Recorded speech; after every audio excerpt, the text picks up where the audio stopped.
Hi, we're at Starks Farm in Malvern, Worcestershire, UK, and we're just doing a little hop walk.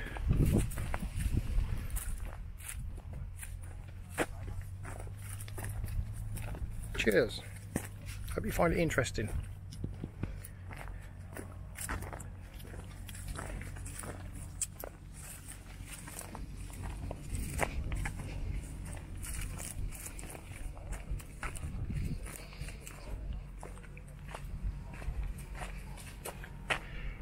There's a hop cone.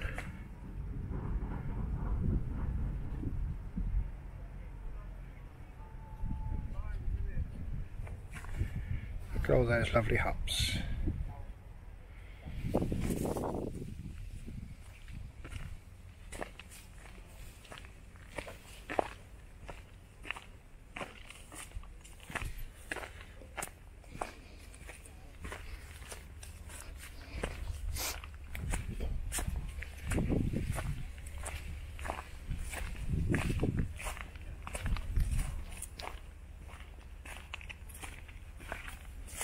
So just in case you're not aware, hops are used to brew beer. Well, they're an ingredient in the brewing process.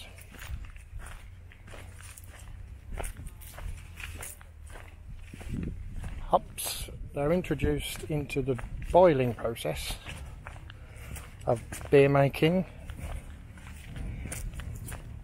and are used for flavouring the beer.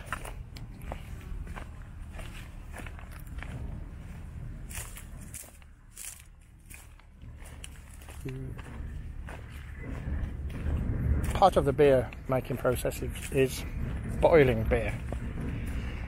The earlier on you introduce hops into a boil, the more bitter tasting beer will be produced.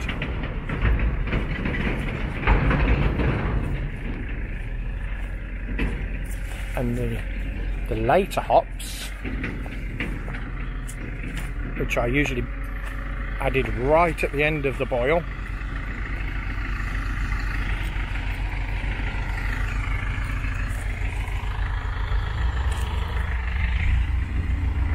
are mainly used to flavour the beer.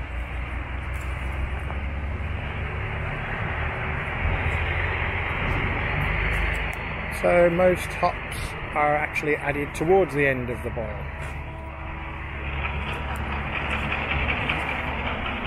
So you get maximum flavour and moderate bittering. These hops are ready to harvest. So they're currently perfect. They're papery.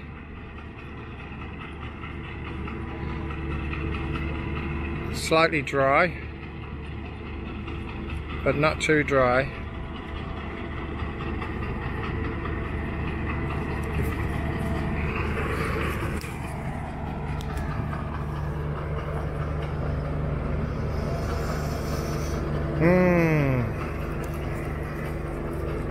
Smells beautiful.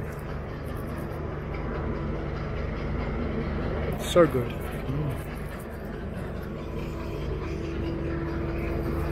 Nice and sticky.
to April, just getting all the strings on all the yards and the whole lot. Quite a long job.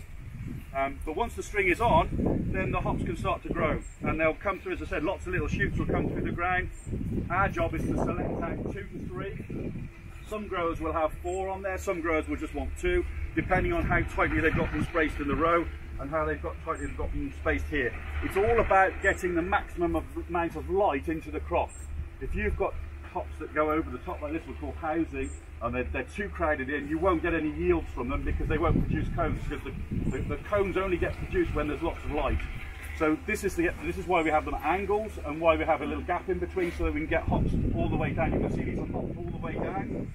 If you look at some of the other varieties, you'll see that they've actually only hops at the top, and that's because they've got a bit housy in the top and they're having the light down to get them to grow. So as they grow up, we have to protect them from pests and diseases.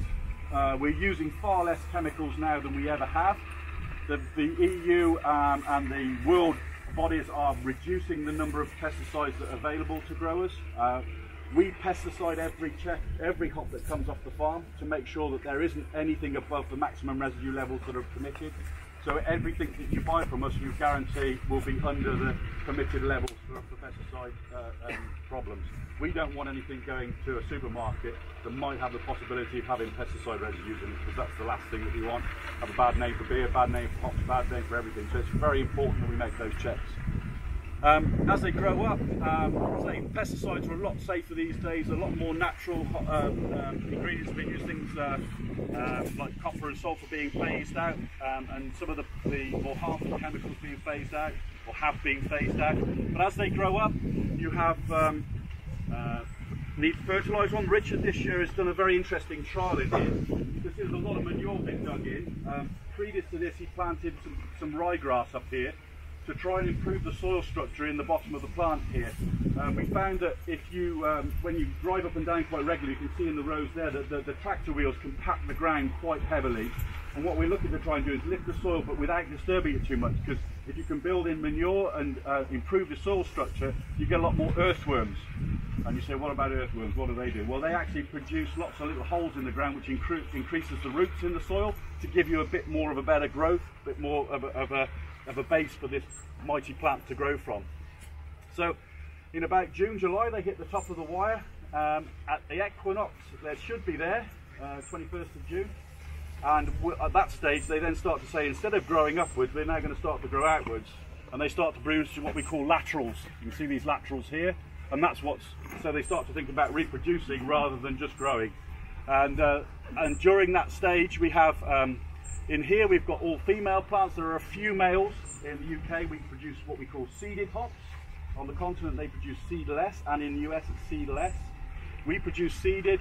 We found that with problems with pests and with powdery mildew, we've actually got a less of a window if the hop is seeded. If the hop drops into seed, it's a lot less susceptible to powdery mildew. So the male plant produces pollen. They drop into cone. And we've got these lovely cones that hopefully at this stage they'll be nice and clean and ready and all set to go. You can see there's a lot of variation in size, and therefore there's a lot of variation in the cones, but that's about as close as we can get to a really nice crop. There's a little bit of wind bruising on here. You can see as they knock against each other, they bruise a little bit, but there's no pests and diseases on these. They look very well, and they should be picking these in about 2 to 3 weeks' time. So unless there's any questions, seeded hops, yeah. Do their cones tend to be smaller then, or does it affect the alphas or the anything like that? No. Is there any benefit no, there's very little difference between seeded and seedless. There is some thought that says with the seed you get a fatty acid which can reduce foam on the head on a beer. But I mean, we all produce beer with British hops in, and as far as I can see, there's plenty of foam, you know. So it's to me, that's not the point. I think, but seeded, they do weigh a little bit heavier. They do have a slightly lower alpha because you've got seed in there rather than alpha. So it's a percentage of the cone, which is the alpha reading we give you. But generally, it makes the plant stronger to get that, and works well for the following year as well. Interestingly, if you cut the plants down early, so if these were picked a week or two early, next season they would be a lower yield than some of the other plants on the field. The one they picked first at Pilgrim, there's several yards of Pilgrim on this farm, and the one they picked first is always the lowest yield of the following year. Because you're sort of beheading it, really, taking it off here, you don't get that flow of sap back into the root over the winter time, and so you don't get the strength back in the root. So they try and alternate which field of Pilgrim they'll pick first, or which field of the particular variety they will pick first. But hop growing is so complicated. There's a lot of things that can go wrong from that little shoot through to the final cones coming through. And even now, on days like this where we're picking the hops, we're putting them into the kilns, somebody on the kilns can spoil them in a couple of hours if they don't look after them correctly on the kilns. So it's so important to have experienced people looking after and doing the work on the farm, so people know what they're doing. Okay, any other questions? How do you tell the difference between the male and the female? The male won't produce cones. The male, actually when they start to grow in the spring, the male would be the tallest, and then it usually it produces like a fluorescence, so lots of little flowers, green flowers, which produce the pollen. If you shake it when there's pollen about, you can get a whole like talcum powder effect. The pollen will just wind pollinate everything else, but there's no cones at all on a female plant. And this is one of the things that Ali was talking about when she was talking about genetic markers. Because one of the problems we have when we're producing new varieties is that we don't know if the seed is going to be a male seed or a female seed. With the genetic markers, we can actually take a genetics DNA test of the plant and look for the markers that tell us whether it's a male or a female. So immediately we can save a whole year in the breeding program by just saying, yes, that plant's a male or that plant's a female. This is why genetic markers are so important. You all probably went there and said, well, what's the matter with what's genetic markers about? But that's why it's so important to us to identify a male or a female. And the female produces all your hops. That's where all the cones come from. All those are all on female plants. You might see that the odd male plant around, but they are difficult to spot at this stage because basically they've done their business and they've died back and gone to sleep. A bit like a bloke after a few pints. Sorry about that. Okay. Could I just have one, for any given variety, there seems to be sometimes tremendous variation in the amount of alpha. What is it that's affecting that? Is that predominantly the wetness, the dryness? It's the season, really. The crop season. You find that some years are higher alpha years or lower alpha years. The area where it's grown. It's Mother Nature that affects it. You know, people say to us, well, I had 8% alpha last year, I want 8% again. I say, well, actually, Mother Nature has only produced, the highest one this year was only 7%. So we can't control what Mother Nature will bring us. Ali said this was a good year, so does that mean good alpha? Fingers crossed, yeah. So far the alphas look okay. So there's still a long way to go. We're only first week of pick, so yeah. Well, surely you can tell us all that, Jim, can't you? Plenty of sun. Plenty of moisture. Not too high temperature. Yeah, so this is the hedgerow.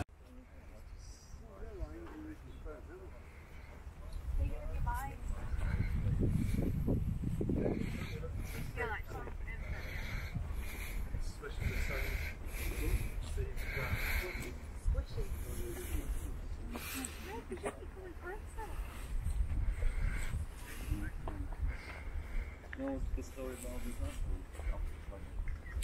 this farm, you know, for are they like? And then so you want to move I think there is a national cover. Like loads of huts and they make a cider. They could be cider up. Western is over down the road. And then they said there's a brewery here. What?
There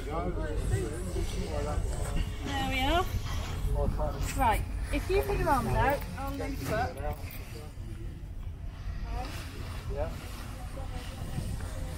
I feel like I have just thrown hops at you. There we are. Thank you. Are you guys after hops? Fine. Can we have 10? Please. Okay, 10. Right. Do you want 1, 2, 3, 4. Wait, just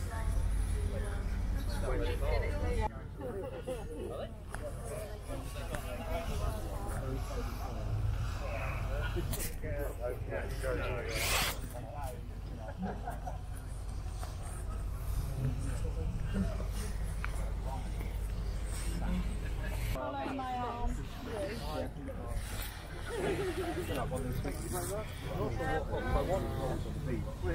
Follow my arm